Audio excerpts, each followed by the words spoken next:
a scion of many worlds.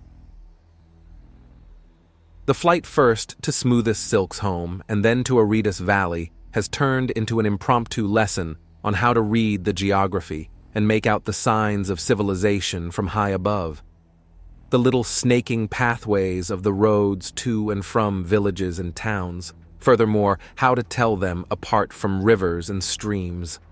"It makes sense," she says in a tone full of wonder. At his insistence, they're practicing their galactic trade. Only other Urthani and his mother can actually pick out the subtle tones of Trill speech that's so very needed to understand it.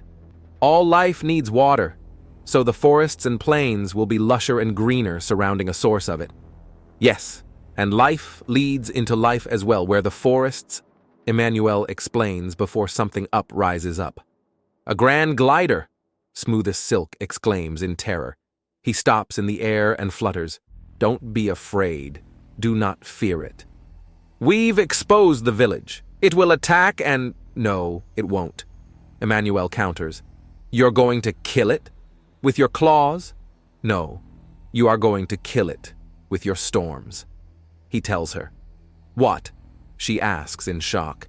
"You think something with wings that big will survive a storm like the one you were cooking up? Oh no, you get something even half that powerful moving and it will be ripped out of the sky and shattered," he tells her, and she turns to stare at him before blinking.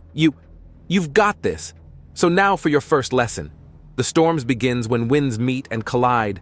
Hot and cold, frail and firm, it mixes together and churns and turns, becoming the winds. Now churn the air. You need to get your weapon up before it gets here," Emmanuel tells her, even as he keeps a watch on the approaching Grand Glider.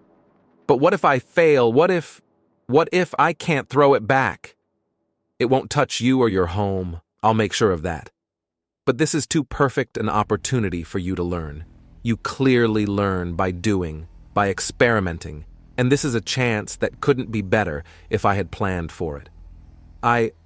Do you want that thing anywhere near your home? Not only is it over-eager with its proboscis, but the stench of its ichor when it dies is beyond foul. It won't even eat its kills right away. It prefers its food half-rotted. A filthy beast for all its great size," he assures her, and she nods. "This language still feels like I have half-woven silk stuffed in my mouth." She grumps, and he chuckles. "And my name sounds terrible in it. Smoothest Silk? So crude compared to the lovely little chime that it is in its proper tongue. Perhaps after this we can figure out a nickname you can use among those with less elegant languages," he inquires. Yes, I think we should," she answers before flaring her wings, and then going back to hovering. "Now, how do I? I just amplified traits of the storm where I found it. Perhaps I'll start then," Emmanuel offers as he holds his left claw out and conjures a nearly solid ball of fire. He then lets it drop away and stops its fall when it's far enough above the forest. It then is flattened and stretched out. It takes only a few moments for both of them to feel the now rising thermals of hot air. "Will that be enough?" "Let's find out," she says, before riding the wind further up. He watches her go, and she has a quick tumble before righting herself as she finds the jet stream above. She then starts circling just below that level, adding to the heat of the rising air and agitating it to collide into and begin churning the mixing winds. It hits Emmanuel in a hurry, a massive blast of wind that refuses to let up from behind him. He sets himself out of phase and allows the wind to pass on unobstructed. "Sorry! Wait, what the—" Smoothest Silk exclaims as she nearly collides with him, and his intangibility distracts her for a moment as she rides along with the wind as she agitates it further. The forming cyclone quickly brings her back around. "How—" Emmanuel chuckles into a claw. He knows what's coming. She continues her question as the winds sweep her by even faster. "You doing—" She's almost done. "That? Later," he calls out to her as she passes by again. "But—" she begins, and he startles her a bit, by phasing back in and riding the winds near her. "You're doing well. Now to aim this beast we've built. Look, the glider is already retreating. It recognizes the danger and it's running from you. It's the size of a small mountain, and you've scared it off," he calls to her over the increasingly howling wind. "I see it," she exclaims before shifting her flight profile ever so slightly. She shoots along the curvature of the storm and then drags it with her as she rockets out of it. The blast of wind sends her tumbling a bit, even as she snaps her wings as close to her own body as possible to reduce drag. It still sends her tumbling through the air with ease, but the winds move past her even as they roll her through the sky. The retreating grand glider is sent tumbling, and it barely avoids impaling itself on the trees below. The creature increases its pace and flees for the safety of the horizon line, perhaps planning to use the curvature of the planet for shelter from the storm. Emmanuel dives after and plucks the tumbling smoothest silk out of the air. It only takes her a moment to get her head back on straight, and she extends her wings and angles them to be brought up higher rather than thrown around. Emmanuel lets the heat source fade. She's got her storm going. She doesn't need that help anymore.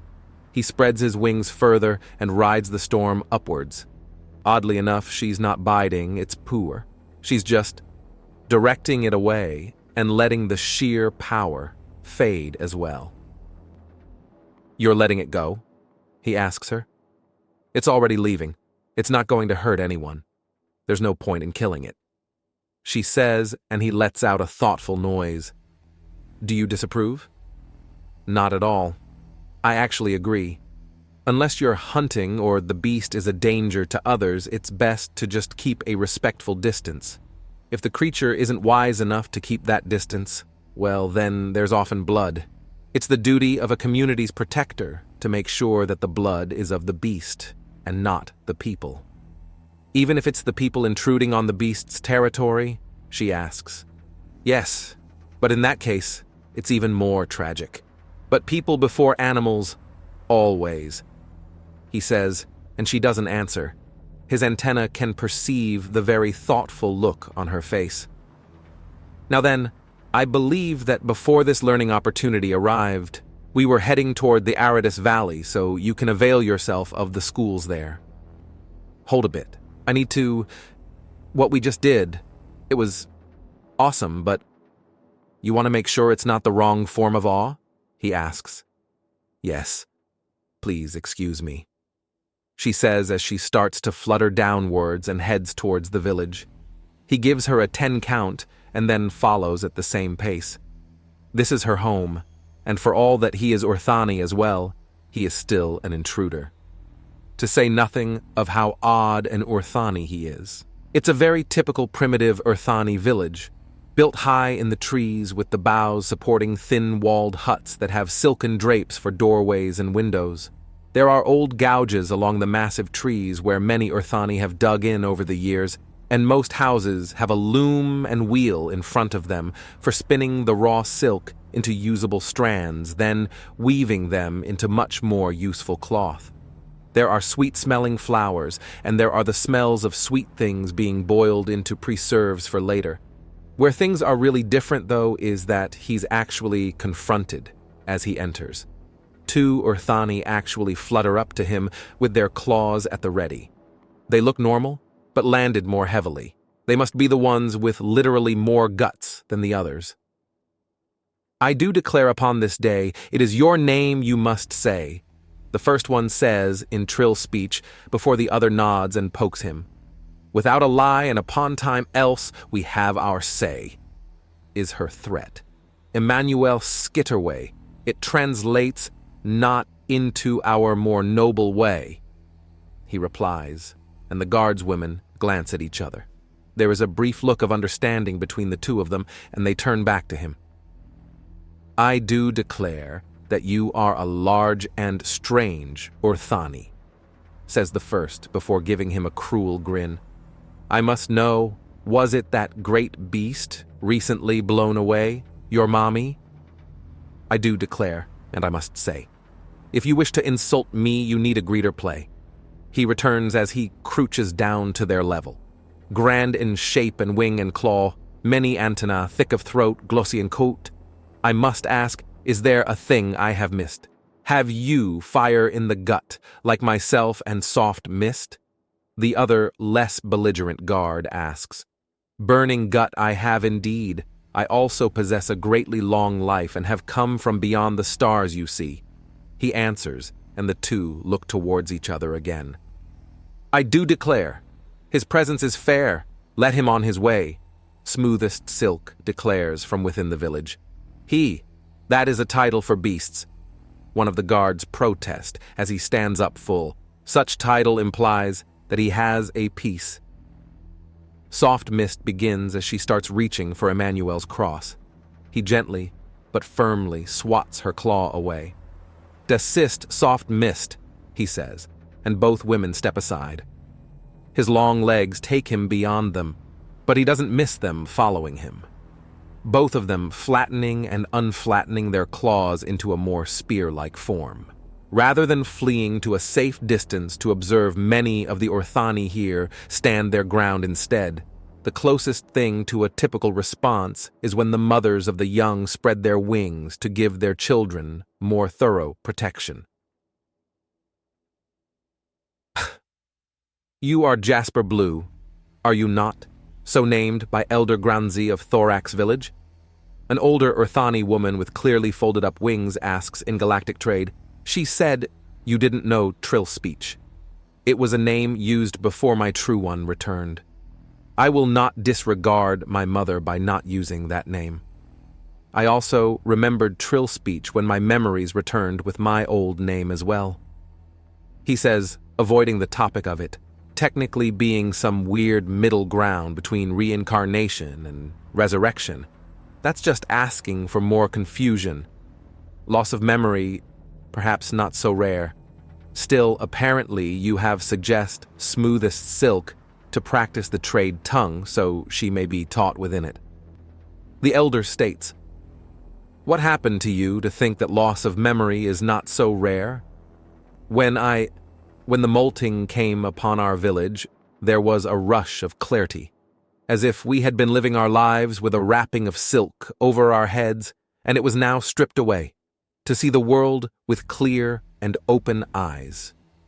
I see something to speak with my mother about. Your mother?